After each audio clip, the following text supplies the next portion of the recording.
Hey guys and girls, welcome back to the channel. Well, we're out here in the bush, as somebody would say on YouTube, but not me.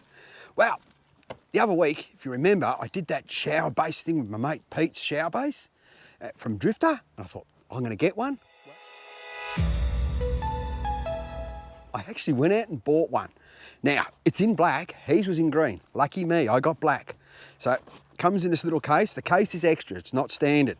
All right, so we'll just pop it open and have a look inside, eh? So we'll just open her up. Comes with a bit of a hardware. It comes with a little pluggy thing here that you can screw into the base of the shower. We'll pop it out and have a look. Now it measures 1 metre by 1 metre. So it'll fit in your standard type shower thing that you get, say, from 23-0 or kick-ass showers, or even that King's one. It'll fit in the base of that because they all measure 1 metre by 1 metre. Comes with a little Velcro strap, so we'll just whip that off, eh? Pretty cool. We'll open it up and have a look. Now it folds up really quite small, so it's not that heavy. It's probably, be lucky if it weighs 1 kilo, so if you're worried about your weight, which most of us are these days, this one only weighs 1 kilo, so you only put an extra kilo on your car. So we'll open it up and have a look, eh? Made in Australia, which is a good thing. That is where that little plumbing fitting goes into. Hopefully you can see that all right. Good. All right, so we'll open it up and have a look. All right.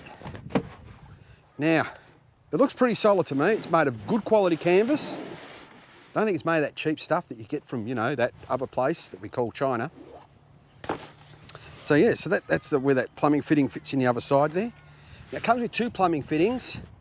One's obviously the one I showed you, and there's another one. Hang on, I'll just go get it. Wait there. All right, comes with this other plumbing fitting here, this one here. Now, it doesn't come with this bit of hose. You can just buy that from Bunnings. It's pretty cheap. And that just screws into that little thing I told you about before. Now, when you're having a shower, you don't want that water running underneath your camp. So a bit of pipe, just like that, let it drain away, and it should be fine. I also found a use for another product. I know, 2 uses for 1 product. Wait there, I'll go get it. Hang on, wait. Sorry guys, it's from King's. This is from my old rooftop tent. Now they put that for your ladder and all that sort of stuff. But what I thought, 2 uses. Goes in the bottom. So that way you can stand in that and not in the water in the bottom. So that's pretty cool. Hope it was a bit informative for you. Don't forget, hit that like and subscribe. We'll see you in the next video. Bye for now.